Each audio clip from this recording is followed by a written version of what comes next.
موضوع اولی ما شناختن دشمنای مسلمان ها. موضوع دویمی ما معرفت و شناختن نظام اسلامی. انتخاب موضوع اول بامی خاطر شد فعلا ما که معلومات داریم و با مشکل مواجه هستیم، مشکل اشغال فکری دشمنا هستند در برابر جوانای افغانستان. خودم تحلیل کردیم، مردم افغانستان به سه طبقات تقسیم کردیم. یکی موسیقیدای ما و شما مردم هستند که 50 سال یا 50 سال بالاتر عمر دارند. طبقه دویم امی علماء کرام هستند، علماء دینی. طبقه سوم امی جوانای ما مردم. طبقه اول که موسیقیدا و کلانسالها هستند. در ازی طبقه ما تشویش این داریم که فکری اونا خراب شوند، عقیده اونا خراب شوند. 50 سال میشه که مسلمانان عقیده اسلامی دارند، همراه مسجد و محراب و عالم دین تعلق دارند. هیچ غربی و شرکی به سر یعنی موسیقی ما و شما تاثیر آوردن نمیتونند. و یک خوبی دیگه همی هستند که موسیقی ما با همی اینترنت و با همی رسانه ها به این چیزا نمیفهمه که به هر سراخ دست بزنه، بعض از این طرح اونا مشکل ببینن. از این موسیقی مطمئن هستیم. طبقه دومی که علماء کرام هستند. علماء کرام از اینا خود تشویش نداریم، بلکه اونا مجاهد سنگران در مقابل همی دشمنای ما و شما.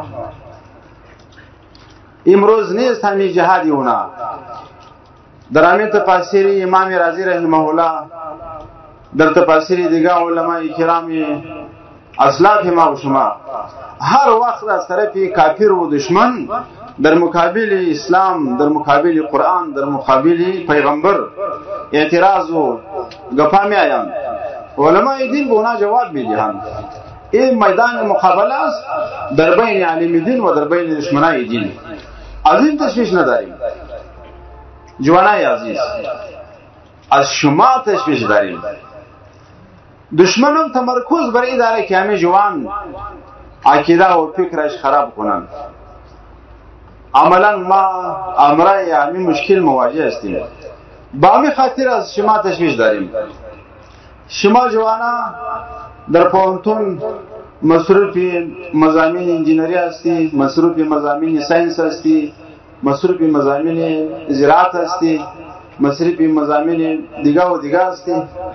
در اینجا خو معلومات داری، از ما کدا علمتر هستی، لیکن در میدان علوم دینی شما ماهر نیستی. تفسیر قرآن را یاد نداری، جوابای علما را یاد نداری، احادیث پیغمبر را یاد نداری صلی الله علیه وسلم، فقه امام ابو حنیفه رحمه الله یاد نداری. به همان اندازه که مقابله بکنی امرای دشمن.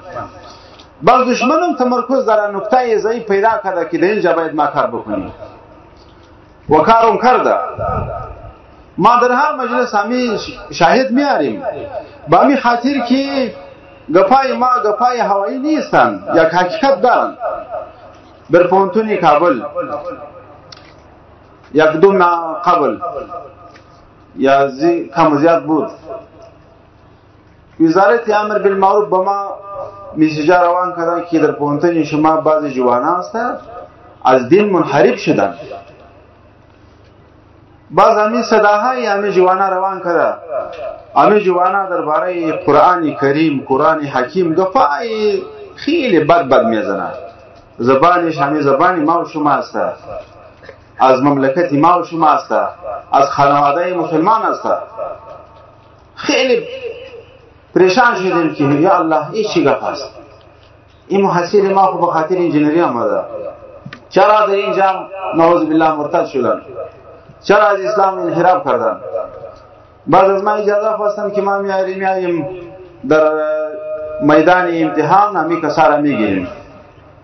شواهد که پیش کرده باز اجازه دادیم محمد امیر را گرفتن در حوزه بردن.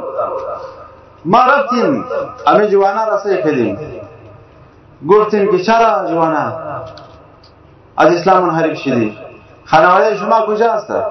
گفت که خانواده ما بسیار مسلمانای خوبند.